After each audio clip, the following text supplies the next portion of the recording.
tingkat kepuasan karyawan terhadap servis HR-nya.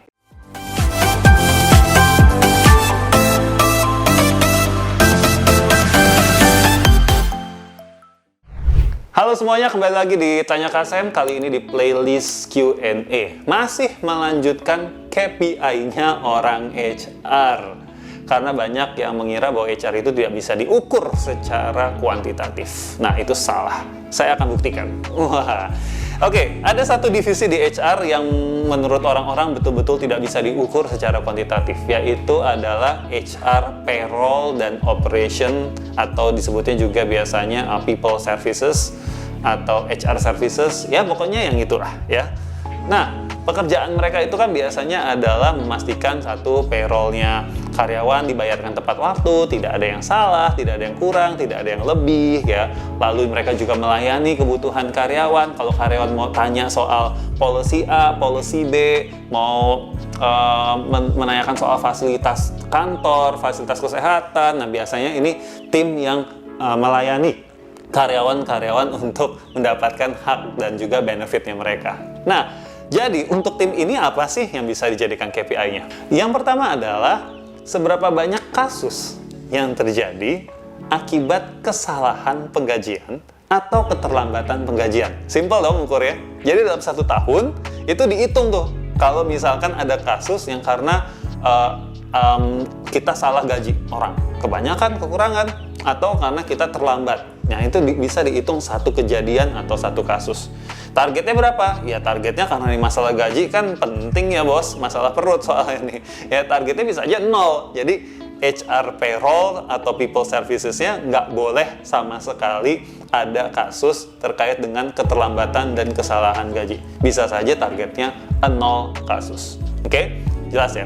Yang kedua, seperti yang tadi saya udah jelaskan, bahwa di bagian ini HR ini banyak sekali untuk membagikan servis kepada karyawan-karyawan. Jadi logikanya, cara untuk mengukurnya adalah tingkat kepuasan karyawan terhadap servis HR-nya. Nah, ini harus dibedakan ya, hati-hati. Bukan tingkat kepuasan karyawan terhadap perusahaan, bukan, tetapi terhadap servis HR-nya.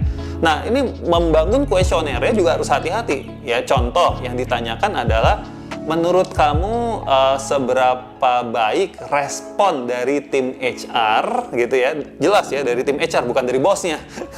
Tapi dari tim HR dalam melayani karyawan. Oke, nah itu contohnya dari kuesioner yang bisa dikasih. Nah, nanti dihitung berapa sih tingkat kepuasannya. Dengan demikian, maka kita bisa melihat seberapa baik servis yang diberikan oleh tim ini kepada karyawan-karyawan. Yang ketiga adalah jumlah temuan audit.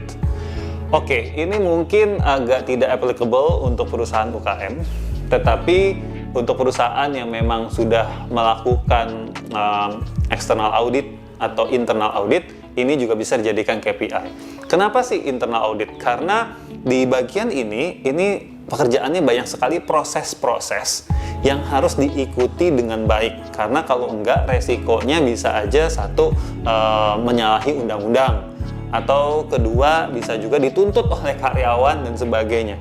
Nah, jadi kalau ada auditnya, maka audit ini lebih mengaudit apakah proses yang seharusnya sudah dilakukan oleh tim ini.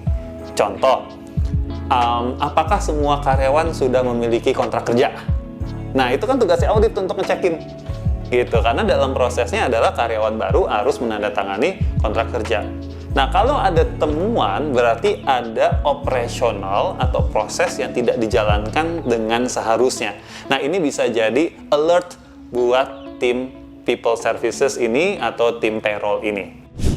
Jangan lupa untuk subscribe supaya nggak ketinggalan KPI HR. Saya akan tutup di sini. Ada 3 episode. Kalau mau nonton nanti ada KPI untuk recruiter, KPI untuk team learning, lalu yang terakhir di episode ini adalah KPI untuk tim operation, people services, atau payroll. Ya, semoga ini bermanfaat dan see ya.